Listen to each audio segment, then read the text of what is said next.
Oh, terus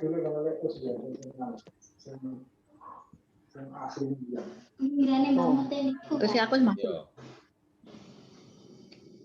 Terus masuk. Enggak, ini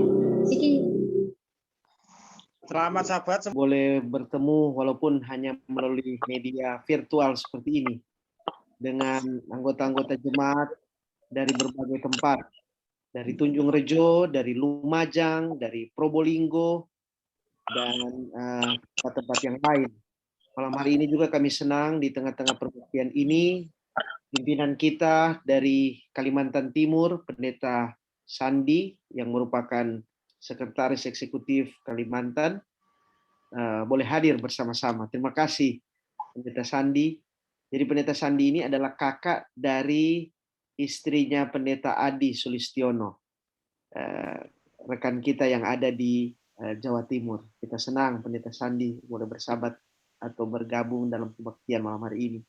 Juga umat-umat Tuhan di berbagai tempat. Saya lihat di sini Pak Ruslan dari Lawang, kemudian Ibu Sonya dari Surabaya, Pendeta Dwi ya, tadi yang masih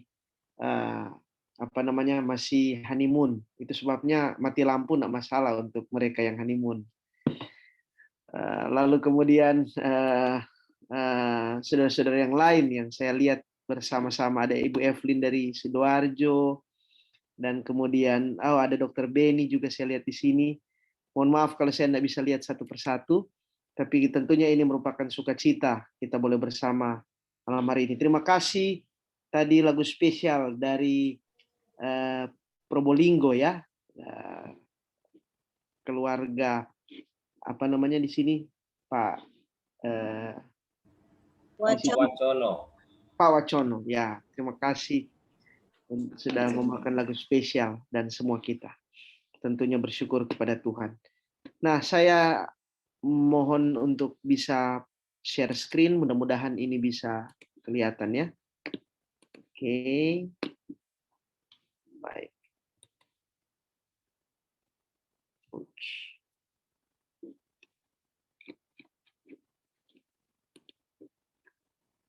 Oke.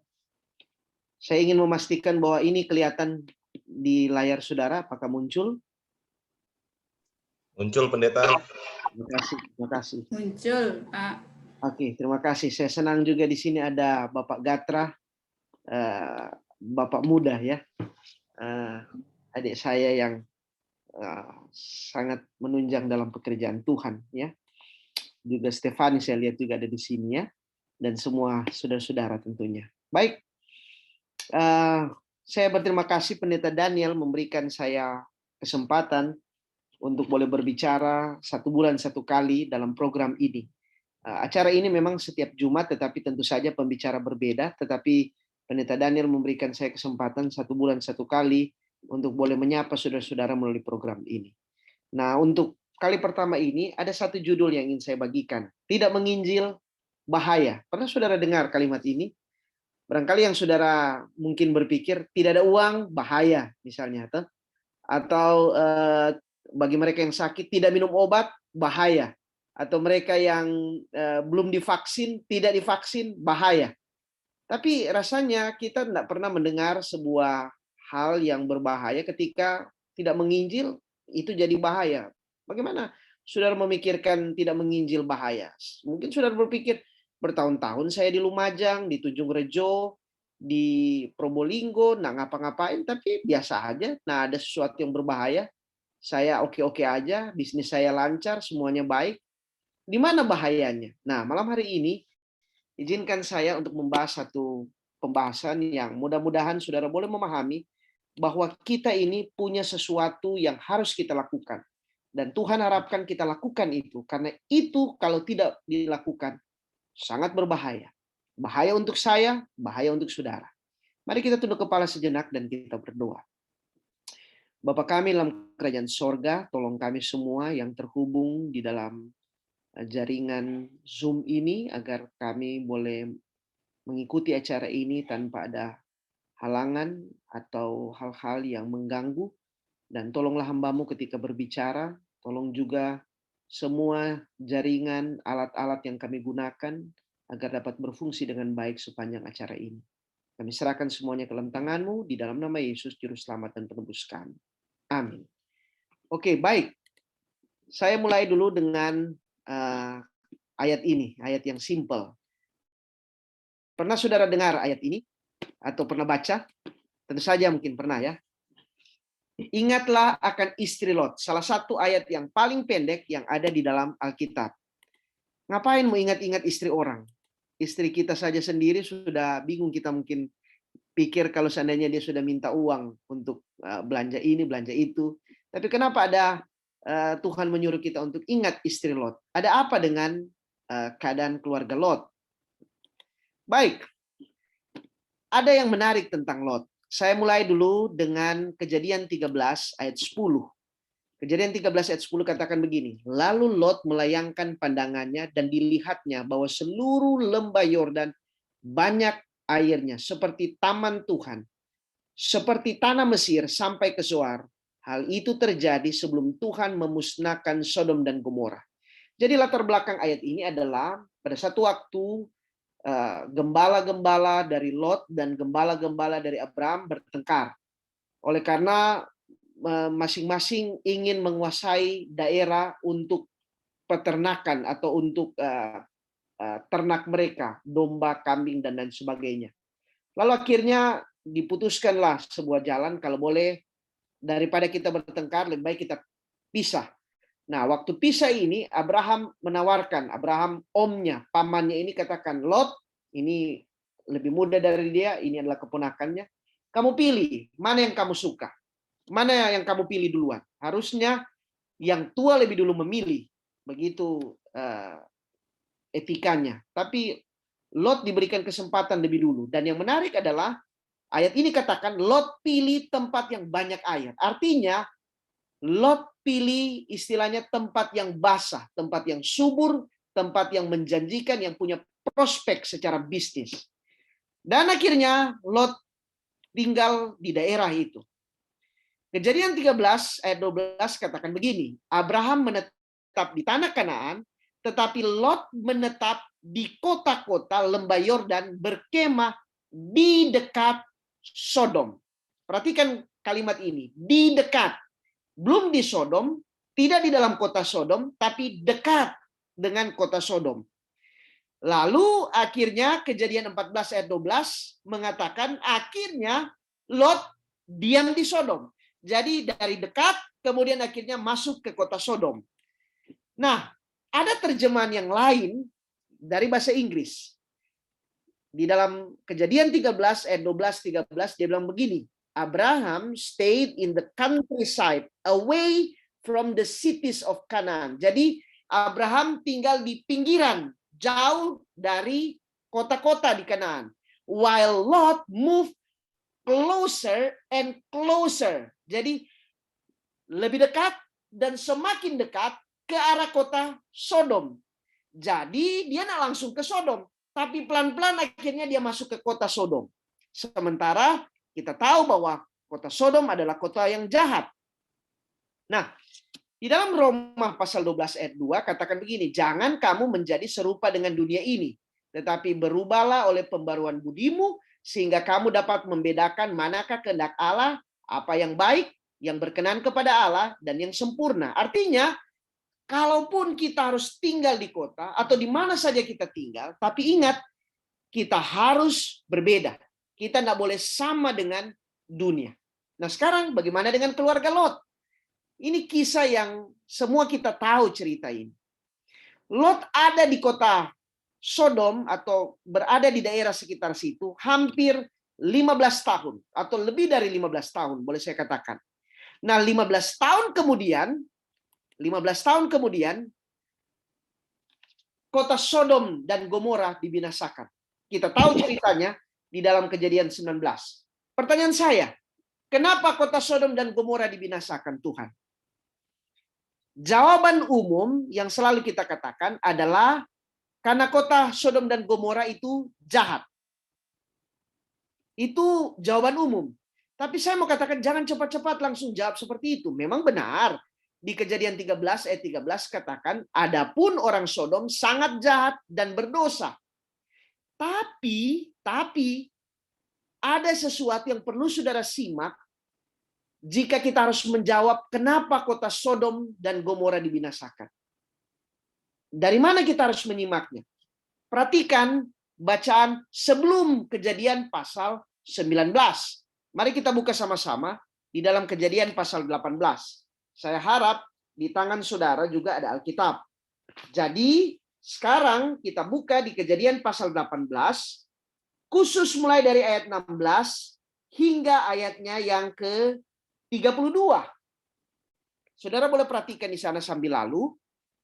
Apa yang ada di situ? Yang ada di dalam Kejadian 18 itu adalah merupakan doa syafaat Abraham untuk Sodom. Tetapi di dalam doa itu ada sesuatu yang istimewa. Nampaknya ada lobby khusus atau ada negosiasi yang dilakukan oleh Abraham dengan Allah. Ada tawar-menawar antara Abraham dengan Tuhan. Perhatikan mulai dari ayat 28 hingga ayatnya yang ke-32. Di situ ada tawar-menawar. Abraham bilang, Tuhan, kalau 50 orang di kota Sodom engkau binasakan atau enggak? Apa jawab Tuhan? Enggak, saya akan binasakan. Kemudian Abraham mulai turun lagi. 10%. Bagaimana kalau 45 Tuhan? Boleh enggak? Tuhan bilang enggak. Abraham tawar lagi. Kalau 40? Enggak. Tawar lagi 30? Enggak. Dan terakhir 10 orang. Kalau ada 10 orang Tuhan di kota Sodom, orang yang benar, Tuhan mau binasakan atau enggak? Dan apa jawab Tuhan? Tidak. Jadi kuota yang diberikan hanya 10. 10. Ini hanya sebanyak jari tangan dari Lot. Tentu saja Lot ini saya berasumsi jari tangannya normal. Ada 10 seperti kita ya. Memang ada orang yang kadang-kadang ada 4 karena kepotong. Ada juga yang bisa ada cabang. Saya punya teman yang ada cabangnya di sini. Tapi umumnya orang 10 jarinya seperti ini. Jadi Siapa? 10 jari tangan ini.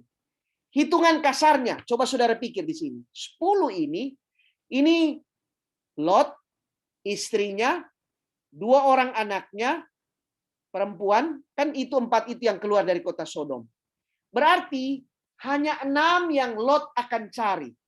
6 orang untuk memenuhi kuota supaya tidak akan ada bencana di kota Sodom. Hanya 6 dari 10. Kan sudah termasuk ada dia di sana, ada istrinya, ada anaknya. Jadi tinggal 6. Bayangkan Lot berada di kota Sodom 15 tahun kurang lebih. Atau mungkin lebih.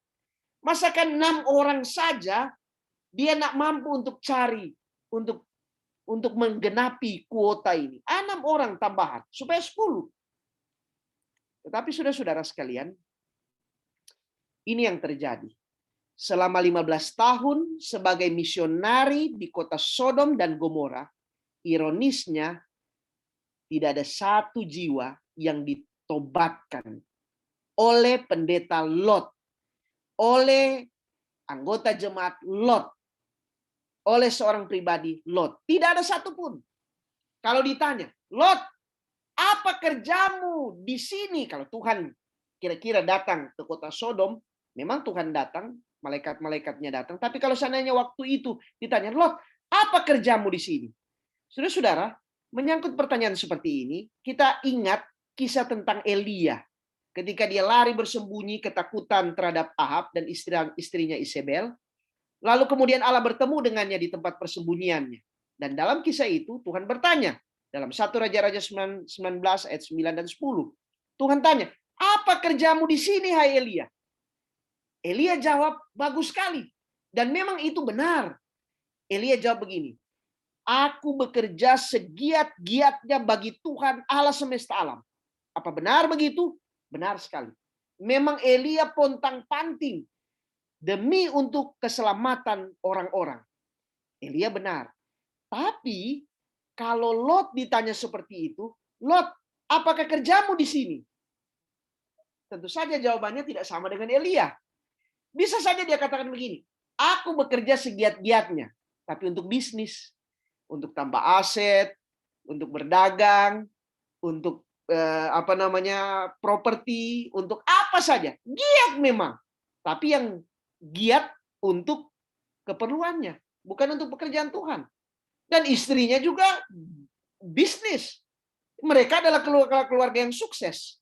Jadi betul-betul mereka giat, tapi bukan untuk pekerjaan Tuhan.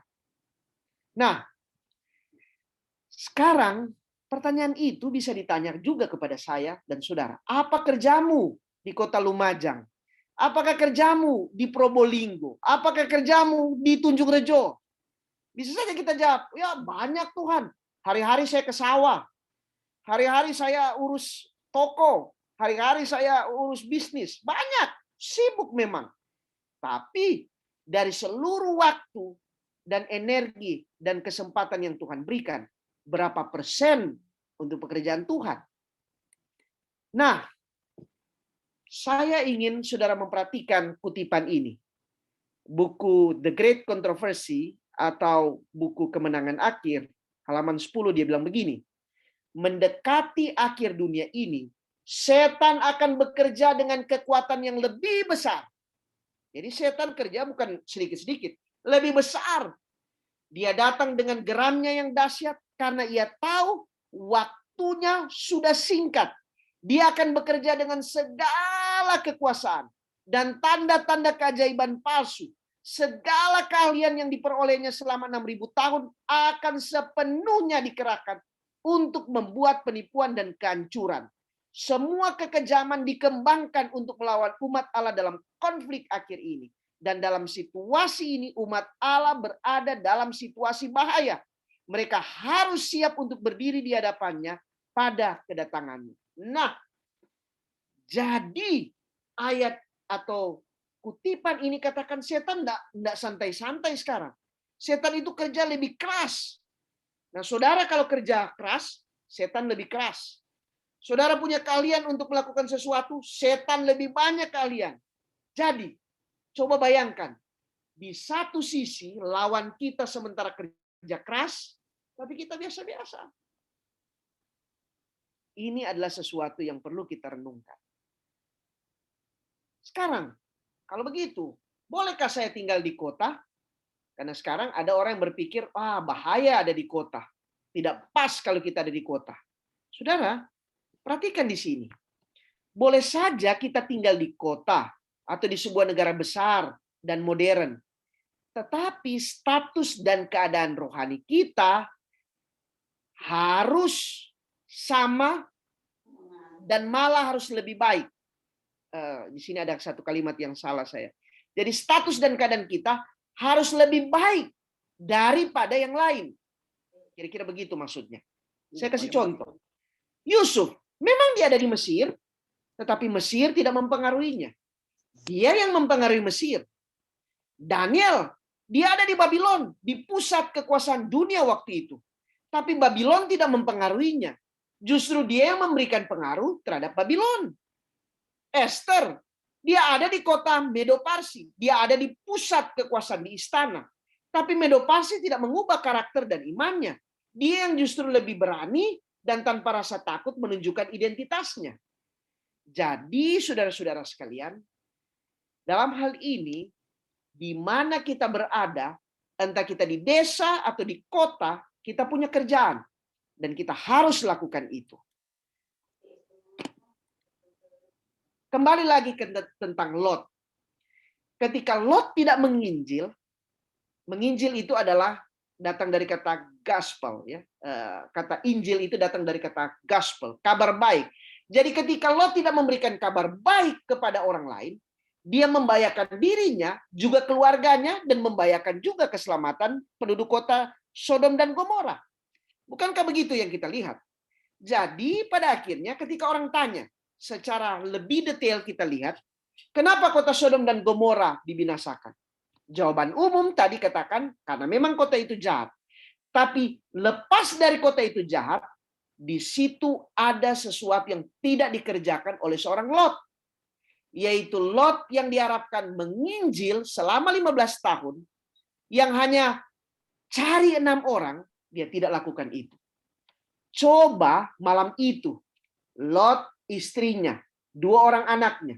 Lalu kemudian Lot panggil 1 sahabatnya atau 2 sahabatnya. Istrinya panggil 2 sahabatnya. Anaknya yang 1 panggil 2 sahabatnya. Kemudian anaknya yang 1 lagi panggil 2 sahabatnya. Masing-masing mereka ambil 2, maka 2 kali 4, 8. Maka yang selamat dari kota itu ada 12. 12 orang sudah cukup untuk membuat kota Sodom tidak akan binasa.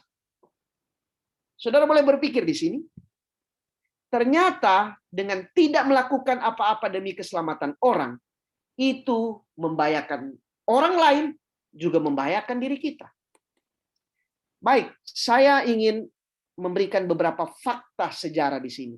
Saya pernah memberikan ini beberapa tahun yang lalu di Tunjung Rejo kalau saya tidak salah ya, atau di Lumajang. Jadi begini saudara-saudara. Eropa tahun 1700-an, saudara lihat di sini. Tahun 1700-an itu yang tadinya sebelum tahun 1700-an seluruh daratan ini adalah wilayah kekristenan. Tapi Eropa setelah tahun 1700-an, saudara lihat di sini. Yang Ottoman ini daerah Turki sekarang, ini sudah menjadi daerah Muslim. Yang daerah ini, boleh kelihatan ya di sana, daerah ini sudah jadi Muslim. Lalu kemudian sebagian lagi di daerah-daerah utara sini, ada di daerah di Rusia bahkan, kemudian sampai ke beberapa di Prancis, itu sudah beberapa bagian itu merupakan pemukiman Muslim. Kenapa terjadi seperti itu? Saya ingin menunjukkan sebuah fakta yang perlu saudara perhatikan di sini. Jadi ini kerajaan yang dikuasai oleh Muslim ya. Jadi Ottoman di sini, kemudian Safavid di sini. Nah ini Cina, kemudian ini Rusia. Tetapi dunia di sekitar tahun 1700-an banyak menjadi kantong-kantong dari kerajaan Muslim atau pemukiman Muslim. Kenapa seperti itu? Ini ya, jadi saudara boleh lihat di sini ya. Ini mulai dari sini, ini Muslim punya semua. Sampai di sini, sampai di beberapa daerah sini, ini daerah Muslim. Kenapa seperti ini?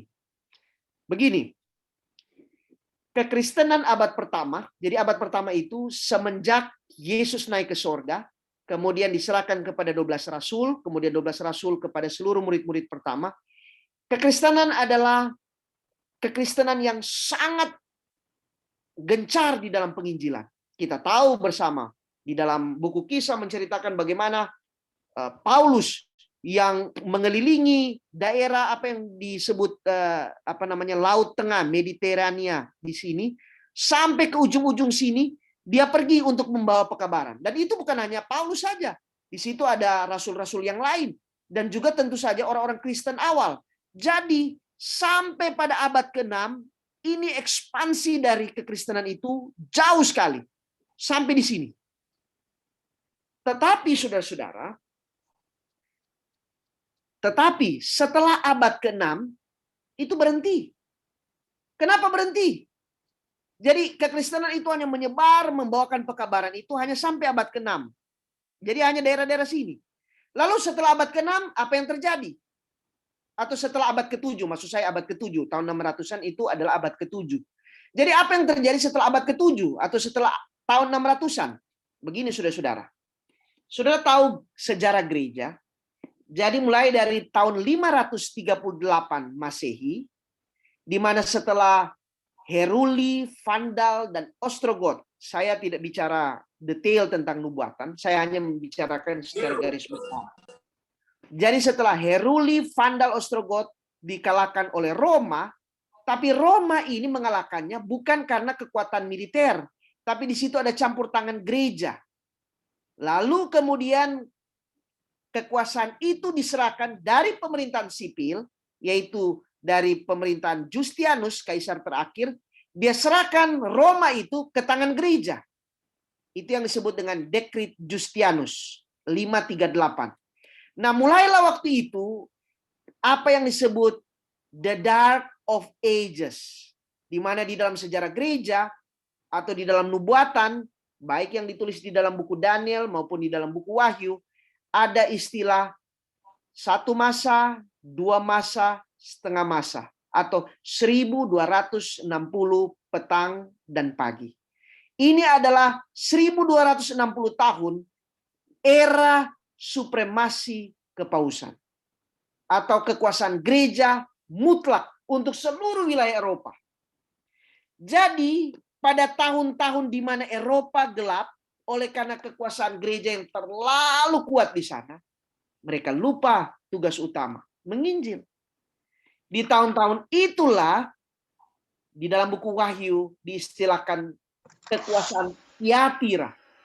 Tiatira, saya tidak bicara lebih detail tentang Tiatira, nanti mungkin kapan-kapan saya akan bicara nubuatan ini. Tetapi yang saya ingin katakan bahwa pada era itu, gereja tidak pusing dengan penginjilan. Gereja hanya pusing dengan kekuasaan. Jadi disinilah di tahun-tahun inilah berdiri Basilika Santo Petrus yang didirikan dengan surat pengampunan dosa. Ya, kita tahu cerita itu. Kemudian sudah tahu ini obelis ini. Obelis ini memang di satu sisi ini adalah semacam prasasti, tapi ini juga adalah simbol penghujatan. Ini adalah kadang-kadang ini digunakan sebagai penghujatan terhadap Tuhan. Tapi anehnya simbol yang merupakan penghujatan ini yang ada tadinya di kota Heliopolis di Mesir, ini diambil dan ditaruh di pusat kekuasaan gereja. Dan ada di sana. Saya tidak ambil waktu untuk cerita ini detail karena malam ini saya tidak bicara tentang nubuatan. Hanya saya ingin menyampaikan fakta bahwa beginilah kondisi gereja di abad yang disebut dengan the Dark of Ages atau abad kegelapan, di mana gereja tidak pusing dengan penginjilan, mereka lebih pusing dengan kekuasaan, mereka justru menganiaya umat-umat Tuhan, pendeknya tidak ada penginjilan sama sekali. Nah, tahukah saudara, di tahun itulah, di tahun 630-an sampai 1700-an, momen itu justru yang digunakan oleh Muslim untuk membawa Injil mereka, pekabaran mereka ke seluruh dunia. Jadi akhirnya mereka kuasai bagian selatan di Mesir. Mesir ini, Kairo dulu, Alexandria, ini adalah pusat kekristenan. Tapi sekarang, saudara lihat, ini adalah pusat dari Muslim. Saudara tahu Turki. Saudara baca 7 jemaat yang ada di dalam buku Wahyu, mulai dari Efesus, Smyrna, Epsmir, Pertir, Sarfila. Efesus, Smyrna, Pergamus, Tiatira, Sardis, semua ada di situ. 7 jemaat itu, kalau saudara pergi sekarang di Turki, itu adalah daerah dari Muslim.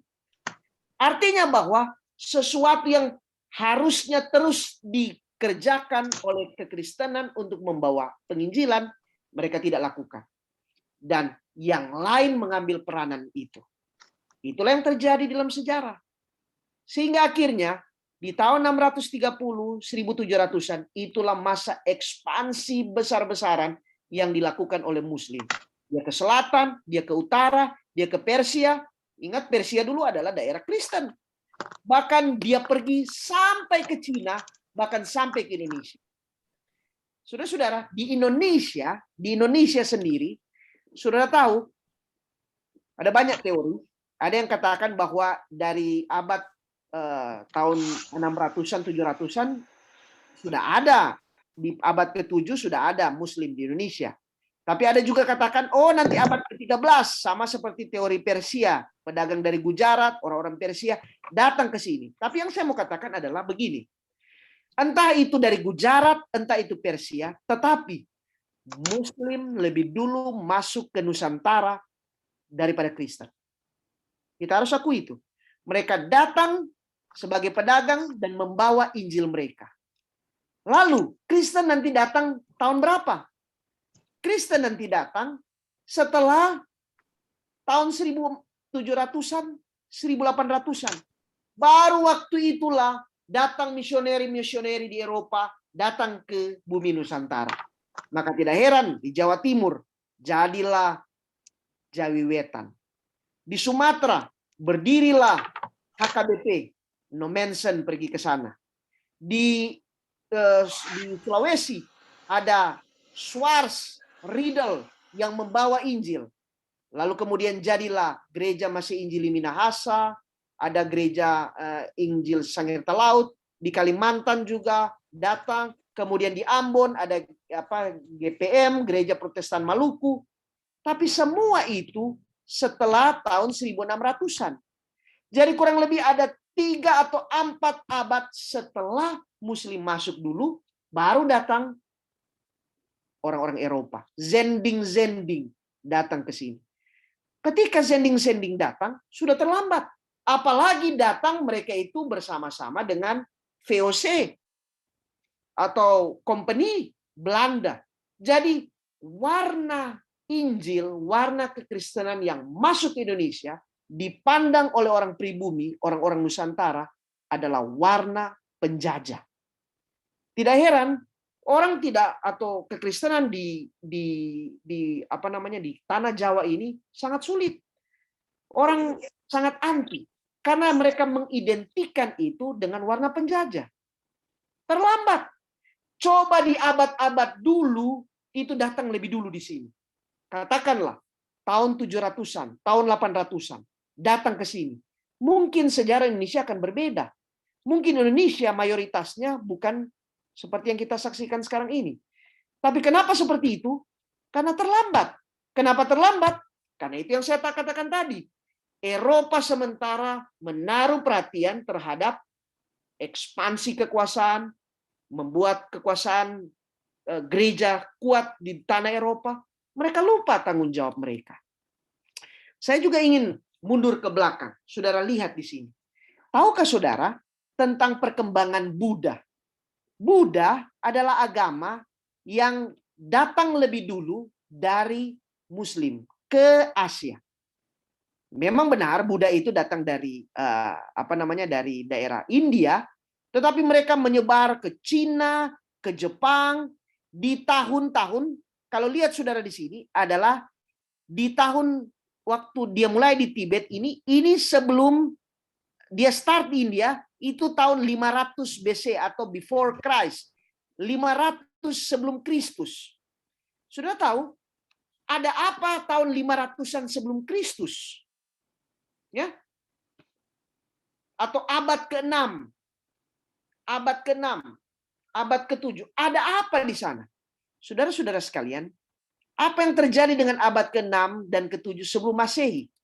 Seperti kita ketahui, orang Israel atau kerajaan Israel di selatan, yaitu Yehuda dan Benyamin, di tahun 605, 603, atau sekitar tahun-tahun itu, mereka itu dibuang ke tanah Babylon.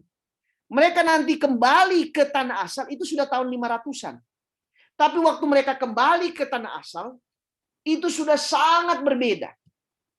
Jadi, di tahun 500-an, ingat, Tuhan mengharapkan orang Israel atau umat Israel awalnya itu dipanggil keluar untuk menyatakan pekerjaan Allah yang besar.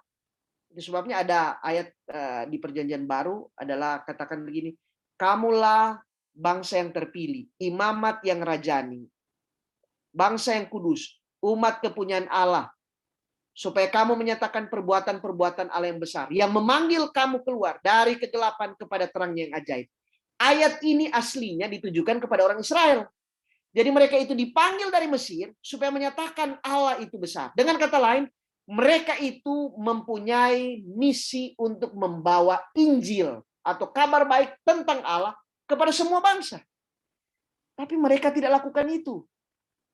Dimulai dari tahun 800-700-an. Israel di utara 10 kerajaan dibawa ke Asyur, dibuang. Kemudian di tahun 600-an, 200 tahun kemudian, yang selatan itu dibuang ke Babylon. Hilang kekuatan mereka untuk menjadi alat Tuhan. Sehingga akhirnya mereka tidak membawakan misi ini. Di tahun-tahun mereka tidak lakukan ini, maka di tahun-tahun itulah Buddha masuk ke Asia. Buddha masuk ke Cina dan ke tempat-tempat yang lain. Harusnya pekabaran tentang Tuhan itu dibawakan oleh umat Israel. Pernah sekali waktu di zaman Salomo, Bahkan Ratu Sheba dari Afrika. Ratu Sheba itu konon katanya dari Ethiopia. Datang khusus untuk melihat bagaimana tentang Tuhan. Bagaimana tentang hal-hal yang menarik melalui kehidupan Salomo. Di zaman Hizkia, pernah Tuhan memberikan satu hal yang istimewa, di mana akhirnya orang Babel datang menemui Hizkia pada waktu dia sembuh, kemudian matahari itu harus berubah arah. Kita tahu ceritanya, tapi gantinya dia ceritakan tentang Tuhan. Alkitab menceritakan, dia ceritakan tentang istananya, dia tunjukkan semuanya. Jadi itulah yang dilihat oleh orang Babel. Tidak heran di tahun 600-an mereka itu ditawan di Babel, dan semua buku Daniel pasal 1 ayat 1 katakan, ayat 1 dan 2, semua perkakas-perkakas yang ada di rumah Tuhan diangkut oleh Nebukadnezar, dibawa ke kuil Allahnya. Sekali lagi, ternyata ketika Israel tidak melakukan tanggung jawabnya, itu menjadi sebuah bahaya bagi mereka. Mereka akhirnya ditawan, mereka akhirnya kehilangan identitas, dan baru di zaman Yesus, itu pun sudah berbeda kondisinya. Baru kemudian mereka menyadari akan hal ini, tetapi mereka menyadari dengan cara yang berbeda.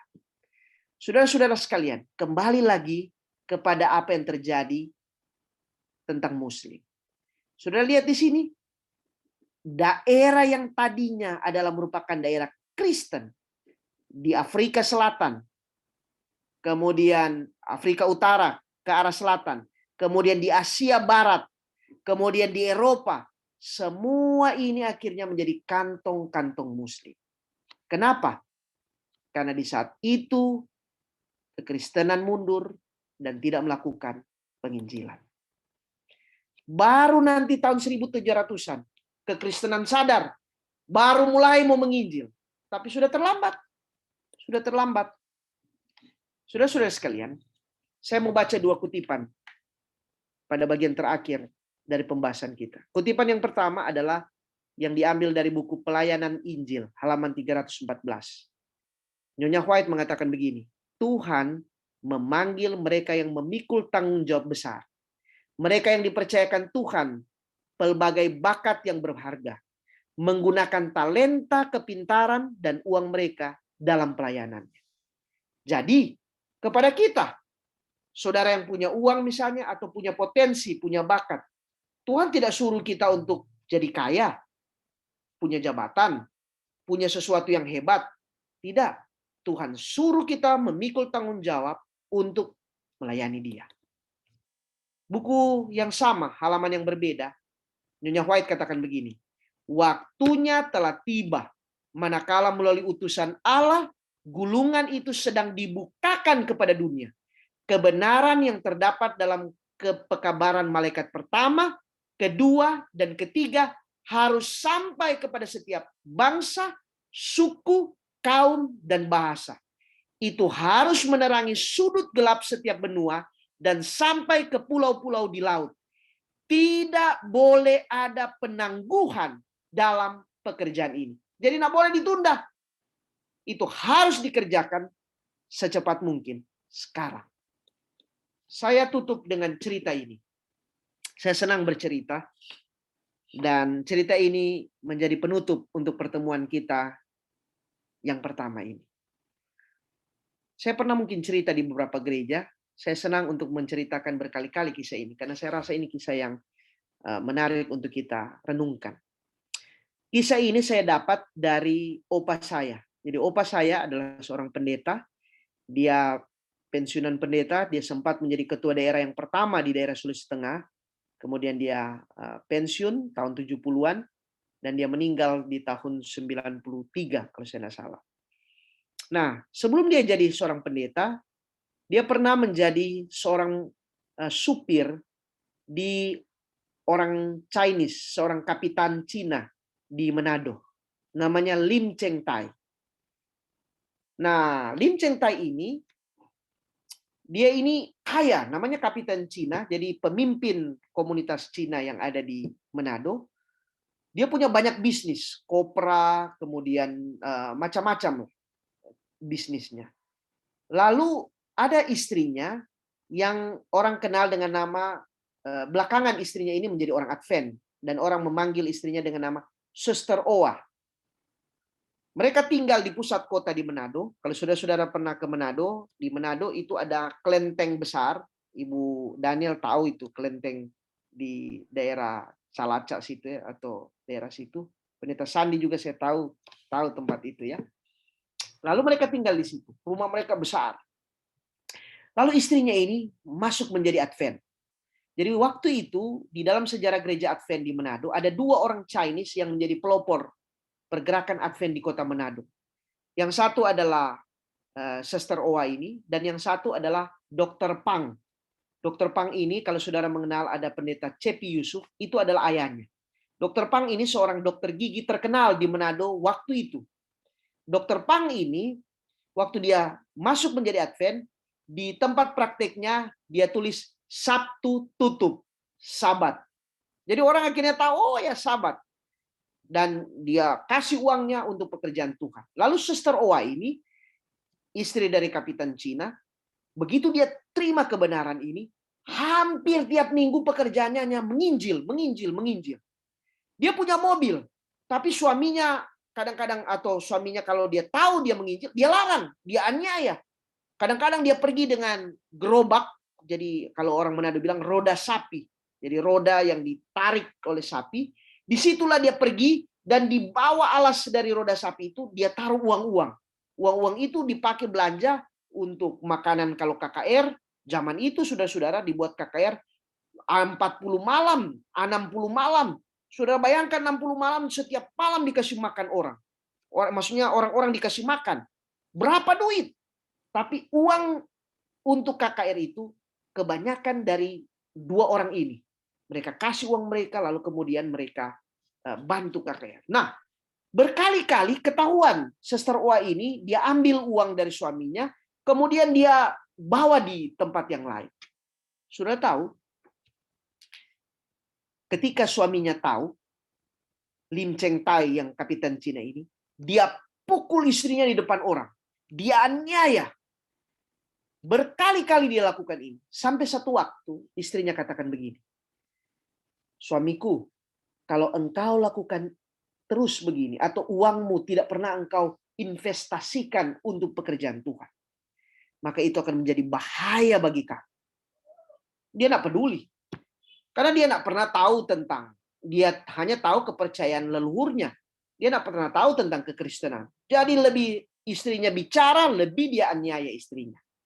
Sampai akhirnya tahun 1942, Jepang masuk ke Indonesia, dia pergi ke Manado, lalu kemudian dia cari daftar orang-orang Chinese yang pernah membantu Cina ketika perang melawan Jepang. Dari antara daftar itu didapatilah nama Lim Cheng Tai, salah seorang yang memberikan sumbangan paling besar untuk perang itu. Lim Cheng Tai, 2 atau 3 anaknya diambil dengan paksa, dibawa di satu tempat, orang Manado tahu namanya Gunung Wenang, yang akhirnya menjadi rumah sakit, sekarang ini menjadi hotel besar bintang 5 di Manado. Ditaruh di sana, pada waktu itu, Lim Cheng Tai tawarkan semua uangnya. Sang Kapiten Cina, dia ambil uangnya, kemudian dia katakan, saya kasih semua uang ini, asalkan kalian tidak bunuh saya. Tapi Jepang katakan, kami tidak butuh uangmu. Yang kami butuh adalah kepalamu. Orang Jepang menyebutnya sebagai potong bore. Potong bore itu adalah pancung kepala. Lim Cheng Tai dan anak-anaknya hari itu dipancung di depan banyak orang. Mati. Uangnya sama sekali tidak bisa dia gunakan untuk membantu menyelamatkan nyawanya. Sister Owa ini, istrinya sempat melarikan diri. Dia lari sampai ke Pulau Penang, membawa anaknya. Dia masih hidup kalau saya tidak salah sampai tahun 80-an atau 70-an akhir. Sister Owa inilah yang merupakan kakak dari ibu, jadi ibu pendeta Kuntaraf, mamanya itu kakaknya adalah Sister Owa. Jadi Ibu Kuntaraf adalah keponakan dari Sister Oa ini. Begitulah yang terjadi dengan Kapiten Cina itu. Nah, saya mau cerita lagi yang terakhir adalah orang Chinese yang lain. Namanya Lefran Li. Lefran Li ini adalah orang kaya raya di tahun-tahun 60-an atau 50-an di daerah Pulau Mongondo. Pada waktu itu, opa saya menjadi pendeta di wilayah itu. Lalu pada waktu dia menjadi pendeta di wilayah itu, satu waktu Lefran Li ini datang kepada opa saya. Kemudian opa saya tidak tahu siapa Lefran Li ini. Kemudian dia katakan, saya adalah seorang yang percaya akhirnya dengan Sabat. Lalu ditanya, bagaimana kamu tahu tentang Sabat? Pendek cerita dia katakan, dia bermimpi dan di dalam mimpinya dia dituntun untuk mencari pendeta dari gereja yang menguruskan Sabat. Dari sebuah daerah yang cukup jauh, ratusan kilo, dia datang ke kota di mana opa saya tinggal sebagai pendeta. Dia datang di situ, kemudian dia meminta opa saya untuk membawa pekabaran, membuat KKR di kampungnya. Jadi berangkatlah opa saya, kemudian pergi ke kampungnya. Waktu pergi ke kampungnya, opa saya ini takjub sekali karena dia temui rumah yang sangat besar, tanah yang sangat luas, dan Lefran Li ini adalah seorang kaya, Chinese yang kaya waktu itu. Dia punya gudang-gudang yang berisi padi-padi, beras, banyak sekali. Waktu itu, orang seperti itu adalah orang terpandang dan kaya di wilayahnya. Istrinya memakai gelang di sini emas, kalung, pokoknya semua emas. Sangat kaya. Lefran Li ini hidup bertahun-tahun sebagai orang kaya. Lalu akhirnya dia terima kebenaran, dia jadi Advent, lalu dia katakan kepada opa saya, sekali lagi, malah waktu itu membuat KKR itu bisa sampai 40-50 malam dan harus kasih makan orang-orang. Tapi Lefran Li ini katakan kepada opa saya yang tanggung semua. Jadi bayangkan satu keluarga yang menanggung KKR untuk 50 atau 60 malam. Setiap malam mengundang orang kasih makan. Ini peristiwa tahun 50-an. Lalu tahun berlalu, di tahun 80-an, saya dan ibu saya, keluarga kami, pernah diajak oleh opa saya, waktu itu opa saya belum meninggal. Kemudian dia katakan, sebelum saya meninggal, saya mau untuk ketemu dengan Lefran Li. Kami tanya, kenapa? Lalu dia ceritakanlah kisah ini. Bagaimana dia berjumpa dengan Lefran Li, bagaimana yang dia kenang tentang Lefran Li yang kaya, punya rumah besar, dan lain sebagainya. Pendek cerita, kami dipaksa oleh opa saya untuk pergi bertemu dengan keluarga ini. Kami berangkat, kami naik mobil, waktu itu mobilnya mobil Datsun yang open cup. Kami pergi ke kampung itu. Wah, cukup lama kami pergi karena perjalanannya cukup jauh.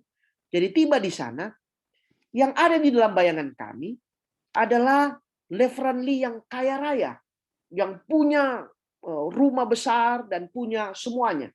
Karena opa saya katakan begitu.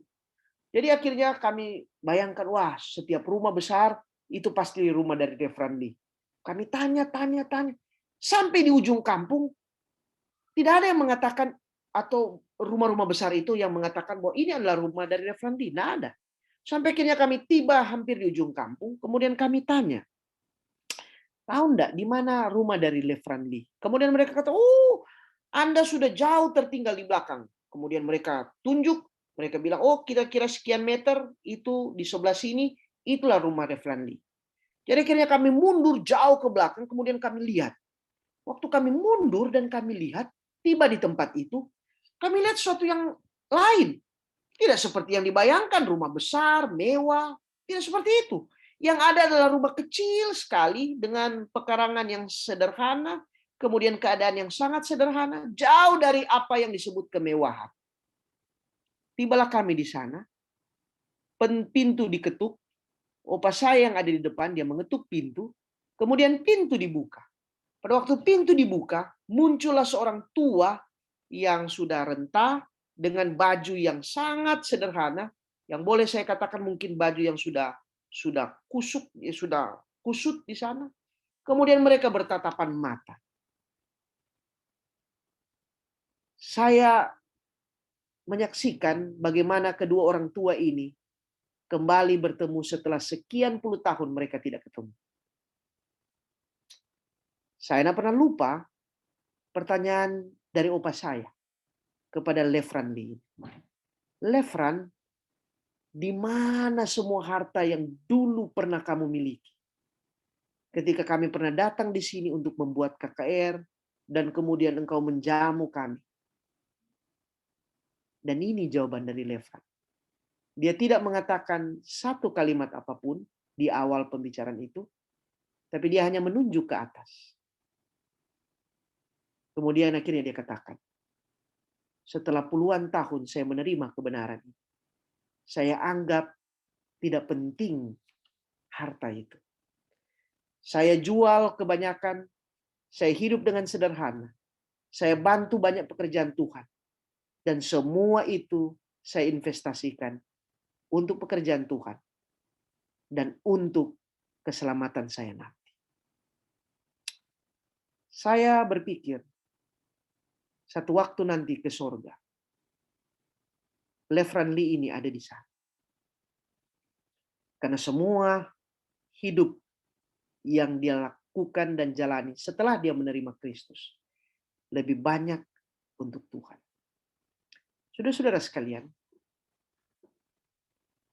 Lot, istrinya, dan dua anaknya, 15 tahun mereka sukses di kota Sodom.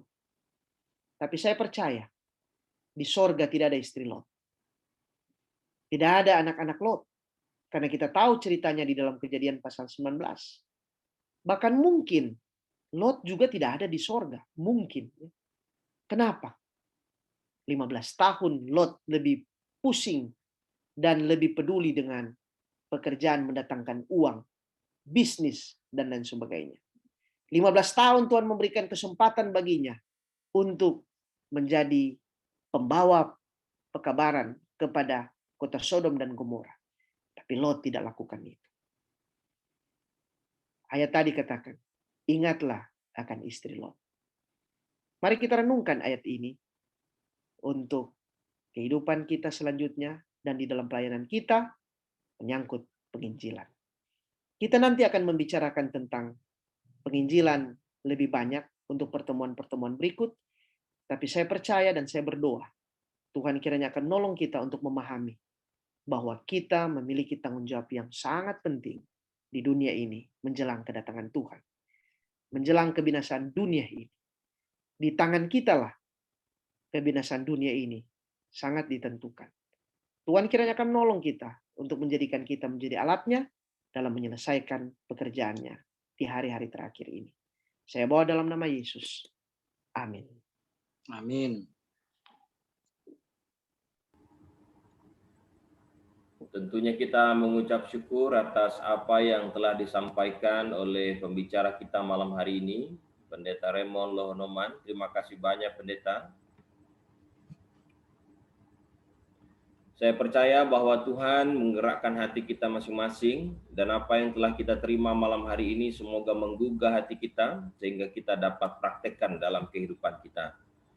Dan malam hari ini sebelum nanti doa tutup dan penyerahan akan dibawakan oleh Pendeta Sandi, saya buka 5-10 menit, barangkali ada respon ataupun pertanyaan atau apa saja yang boleh disampaikan dari yang hadir, sehingga nanti pembicara boleh memberikan jawabannya. Bagi yang akan memberikan masukan atau respon, silahkan buka mic-nya, di-unmute supaya bisa terdengar. Kami persilahkan 5-10 menit ke depan.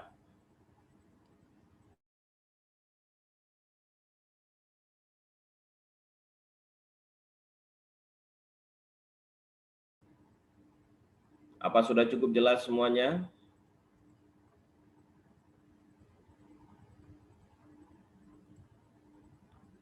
Baik, puji Tuhan. Saya kira semua sudah cukup jelas. Ini baru awal Bapak Ibu. Nanti akan saya share kurikulum untuk pelatihan penginjilan ini sepanjang tahun ini, setiap Jumat malam. Dan untuk penutup kami mengundang Pendeta Sandi dari Kalimantan untuk boleh menyampaikan doa tutup bahkan penyerahan semua umat Tuhan sehingga dapat tergerak hati untuk menginjil. Pak Pendeta, silakan. Baik, kita berdoa. Ya Tuhan Allah yang di sorga, kami memuji, mengagungkan, dan memasyurkan-Mu. Kami bagian dari umat-umat Tuhan yang hidup pada tahun-tahun ini, melanjutkan keberadaan dan Tuhan yang Tuhan percayakan kami sebagai umat-umat-Mu hingga hari ini. Dan ya Tuhan, sebelumnya sucikan kami dan hapuskanlah pelanggaran-pelanggaran kami. Hitungkanlah ya Tuhan kebenaran-Mu, kebenaran Kristus yang telah tersalib, memberi kepada kami kebenaran dan menimpakan segala kesalahan dosa kami kepadamu. Saat ini kami telah mendengar Tuhan berbicara melalui hamba-Mu Pendeta Erlo Nauman. Kiranya berkat dari pemberitaan Injil ini Tuhan kembalikan kepada hamba-Mu yang menyampaikannya. Kini hamba-Mu berdoa ya Tuhan mewakili umat-Mu kepadamu. Memohon ketika kami telah mendengar panggilan kesaksian hidup dari orang-orang yang sepanjang hidupnya yang hanya sementara, di mana tiap-tiap hari kesempatan kami hidup berkurang sehari. Mereka telah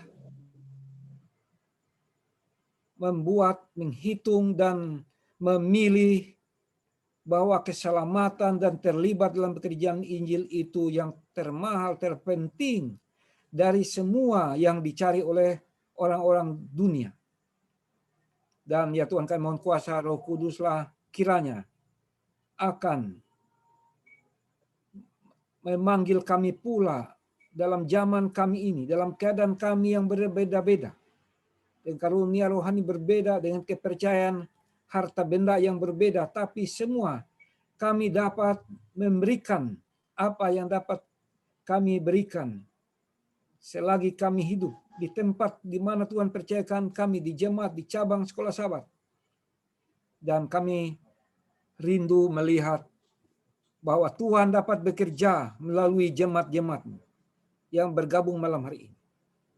Ya Tuhan yang di sorga, kami mohon agar tiap-tiap saat menerima baptisan Roh Kudus yang memampukan kami melakukan pekerjaan-Mu ini. Karena ini adalah pekerjaan Tuhan. Dan kami mohon juga baptisan tiap hari, baptisan kasih yang menyanggupkan kami mengikuti Tuhan sepanjang jalan.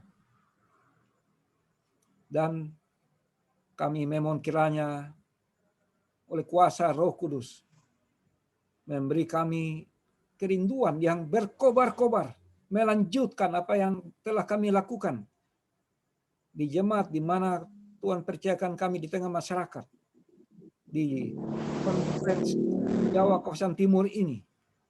Dan malam ini ya Tuhan, kami percaya bahwa kuasa Roh Kudus lah akan memutus tali sihir dunia ini yang membuat kami seperti terhipnotis, tidak bergerak dalam melakukan pekerjaan ini, dan itu telah setan lakukan terhadap Lot dan keluarganya. Tapi kami pada zaman ini, kami mohon sekali lagi kuasa Roh Kuduslah yang memampukan kami terlibat masing-masing. Terima kasih ya Tuhan yang di sorga. Akhirnya, biarlah jadikan kami pada tahun ini, I will go ini, menjadi keputusan kami juga masing-masing. Jadikan kami selalu bersiap untuk melayani. Dan sementara itu selalu bersiap menunjukkan mata kami ke depan kepada hari kedatangan Tuhan yang mulia. Di saat itulah semua jerih lelah Tuhan akan nyatakan penghargaan atas iman kami masing-masing. Bahkan terhadap mereka yang tidak pernah takut kehilangan harta bendanya untuk diberikan kepada pekerjaan-Mu. Bahkan yang tidak takut kehilangan nyawanya sekalipun. Terima kasih Tuhan surga pada hari Sabat ini. sertai kami semuanya beristirahat malam ini, menyiapkan kami untuk pelayanan pada besok hari dan beribadah kepadamu. Inilah doa kami Bapa, kami berdoa di dalam nama yang berkuasa Tuhan kami Yesus Kristus yang menjadi Tuhan dan Juru Selamat kami. Amin.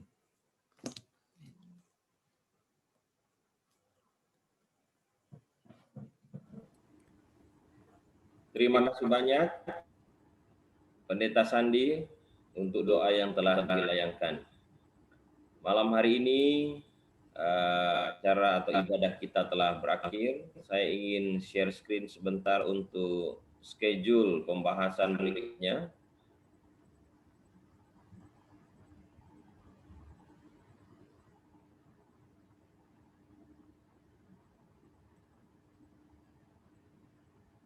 Kalau Bapak Ibu perhatikan, selama bulan Maret ini, inilah yang pertama kita adakan malam hari ini dengan materi penginjilan yang dibawakan Pendeta Lonoman. Untuk Jumat yang akan datang tanggal 12, pembahasan doktrin akan disampaikan oleh Pendeta Jamie Nayoan, dosen teologi UNAI, dengan judul Introduction to Daniel. Halo, bisa dengar suaranya? Baik. Kemudian tanggal 19 akan disampaikan oleh Pendeta Melki Lapasiang dari Departemen Roh Nubuat KJKT dengan judul Berbicara Saat Diam. Tanggal 26 bulan Maret, saya akan bawakan pembahasan Islamologi dengan judul Kitab Suci Allah dalam Quran. Jadi bagi Bapak Ibu, saudara-saudara yang ingin join, yang dari luar Lumajang, Tunjung Rejo, dan Probolinggo bisa menghubungi nomor kami nanti untuk share link pertemuan setiap Jumat malam. Jadi itu yang dapat kami sampaikan. Kami ucapkan terima kasih banyak untuk kehadiran semuanya, teristimewa pembicara malam hari ini, Pendeta Lonoman. Kita masih menunggu untuk berikutnya di bulan yang akan datang. Karena beliau ini sibuk sekali, jadi setengah mati mau cari tanggal yang pas ini untuk beliau ini ya. Terima kasih banyak untuk kesediaan pelayanan malam hari ini. Atas nama Jemaat Lumajang, Tunjung Rejo, dan Probolinggo, kami mengucapkan terima kasih banyak untuk kehadiran Bapak Ibu sekalian. Ditunggu jika berkenan untuk Jumat yang akan datang, silahkan WA kami untuk kami bisa share link pertemuan setiap Jumatnya. Terima kasih banyak. Selamat malam dan selamat hari Sabat semuanya. Selamat Sabat. Selamat Sabat. Selamat Sabat semua. Sahabat. Daniel, terima kasih. Terima kasih Pendeta Sandi. Ya. Saya tidak bisa Terima kasih. menolak. Ya. Terima kasih banyak, luar biasa. Terima kasih. Selamat Sabat Pendeta Raymond. Pauta Barat, terima kasih. Terima kasih firmannya. Terima kasih. Ya, selamat Sabat semua. Selamat Sabat. Terima Mohon kasih. izin, terima kasih. Mohon izin. Mohon izin untuk Chef, live. ya. Mari. Terima kasih. Dan berkati semuanya. Tuhan berkati. Terima kasih semua. Selamat Sabat. Selamat Sabat. Tuhan berkati.